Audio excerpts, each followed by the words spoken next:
Okay, I'm just gonna say it. I think it's safe to say that we are no longer in the Spade Kingdom raid arc. We are in the get beat down or escape arc. That's just what we're gonna call it, alright? That's my own headcanon, alright?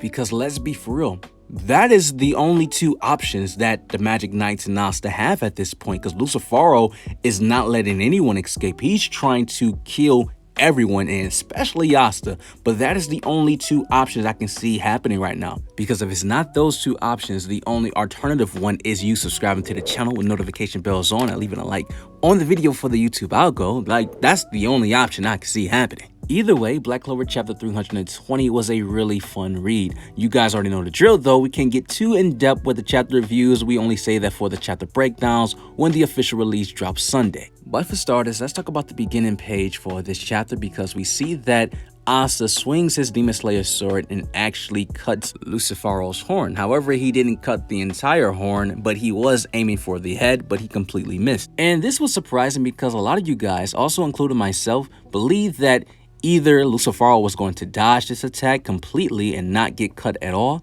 or Asta was going to get jumped by the second gate devil by jumping in, or his sword was going to break. And surprisingly, none of that happened, because the way the last chapter ended, it was on such a cliffhanger, so we sort of had no choice but to think and speculate what could have happened, because it was such an open ending type of chapter. So it made me think that that was the possibilities for that to happen. I didn't expect Asta to actually cut Lucifero's horn. But by doing so, this pissed off Lucifero so bad. We already know the guy needs anger management, but Asta cutting his horn off, this was a tantrum. He was so furious. Lucifero's face was drawn so scary to the point where you can feel the emotion just looking at the panel. But he grabs Asta's face and just slams him down and just starts stomping him out. And while he's doing this, he's yelling at Asta saying, "You piece of garbage, you magicless piece of trash, why would you do this to my body?" He just keep calling him a scum and a brat. And I want more dialogue from Lucifero, because in this chapter, he just kept repeating the same things. And I think we'll finally get that once everything dies down, because he has just been getting jumped since he showed up. Well, Lucifero has been doing the jumping, because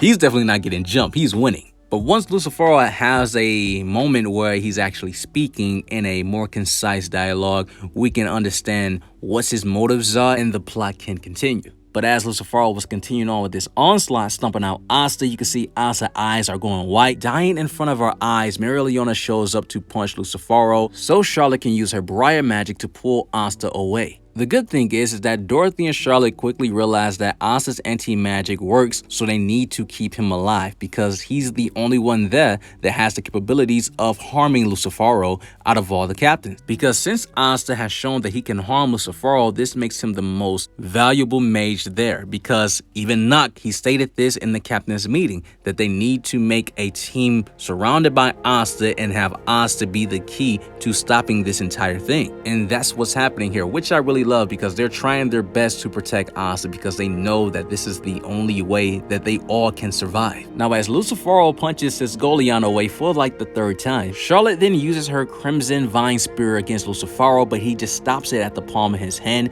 And guys, this spell from Charlotte is a very strong spell, because we've seen the elf that possessed her use this spell to clash with Yami's Dark Dimension Slash. And we know that Charlotte is extremely strong now, because now she's using true Briar magic, and Lucifero is like, nah, true magic got nothing on me. He just breezed right through it while teleporting, punching Dorothy and Charlotte out of his way. We then have Jack stepping in, and he says that I cannot let that peasant show me up.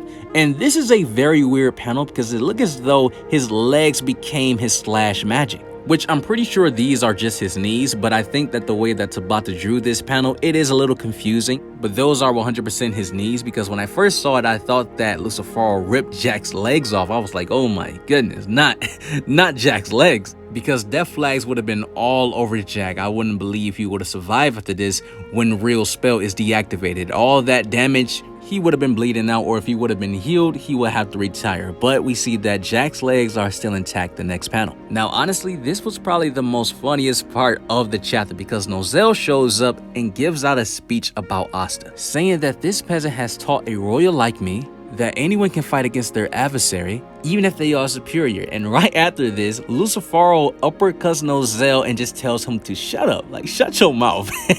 This is one of those panels where I cannot wait to see how this would be animated once the anime comes back, because this was so hilarious. However, Nozel did do something clutch right after this, because he used his Mercury magic knowing that he was going to get hit, but his Mercury magic was all over Lucifero. He did this to hold him still so he can be stagnant, which I really love because it shows Nozel is always thinking ahead. He's a strategist at heart, which is why I love the character so much. And I love the fact that he acknowledged that Asta changed his mindset, so I love the development I see here. And honestly, if Noel and Asta were to ever get together, Nozel would definitely approve. So all you shippers out there that likes to ship Asta and Noel but think that maybe Nozel wouldn't approve, he's approved. He's approving.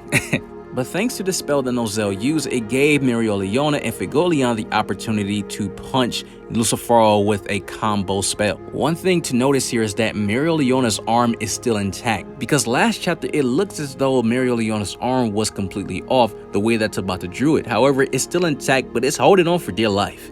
But you see Figolion, Mereoleona, and the Salamander charging up so much magic power to do this blow against Lucifero. And honestly, if it would have been anybody instead of Lucifero, somebody would have died, because this is just too much firepower. Getting hit by Sisgolion and Fagolion is one thing, but if you take into account the added boost of Real Spell and the boost of power of the Salamander, unless you're a Megicula or Lucifero, not sure how a lot of people will survive that attack, because the way that Lucifero took on that attack and just breezed through it, because at the end of the day, it was pointless. Lucifero knocks down the Salamander and knocks out Mereoleona for the 4th time, and he's holding Fagolion's face very similar to what he did to Nozel, but this was probably worse because he grabs Nozel's face and throws him to Real's Twilight Valhalla house, which in return, the benefit for this in Lucifero's case, it destroyed the entire spell. Fagolion and Real are both knocked out after this. Now, the second gate devil, we see that he is still floating on the rock, and he's probably having a time of his life just sitting back,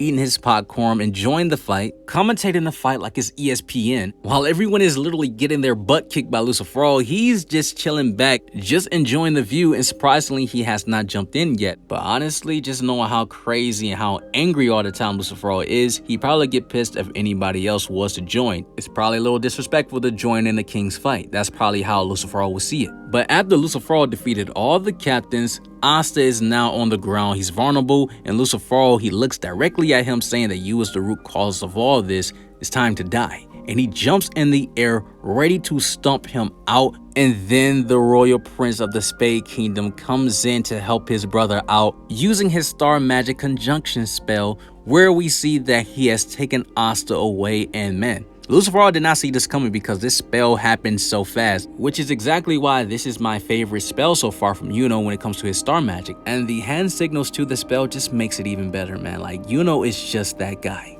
He's that guy. Zora was my favorite character in Black Clover for a while, for a long time, ever since he showed up, but Yuno, this Spade arc has definitely taken the cake. He's my top 1 right now. When Lucy looks back, you see that Yuno has all these stars around him, and also this force field of star magic, which I will explain once the official release drops on Sunday. I will do a full analysis breaking down what's going on when you don't star magic, because this is connected to it. It's very similar to Black Moon, but I will explain how he is doing this. But him standing up against the president of the Demon King, it lets you know that Yuno is already on a whole different tier than the captains. However, inside this force field, we see Mimosa, and it looks as though she is going to start healing Asta, which would be very cool if Asta can recover from this, so we can see a Yuno/Asta team up again. Yuno tells Asta, now you're the one that owes me. And I love the face expression on Yuno at the end of this chapter, because you can tell that he is very frightened by Lucifero, but he's smiling through it all. And I love to see that, and I cannot wait until next chapter to see what's going to happen, because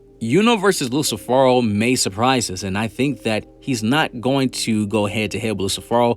I think it's going to be more of an escape plan, because that's what they need to do. That's what's best to do. But you guys let me know in the comment section what you feel about this chapter. Check out my other anime and manga content. You guys have an awesome life. Take care of yourselves. Stay blessed, and we out.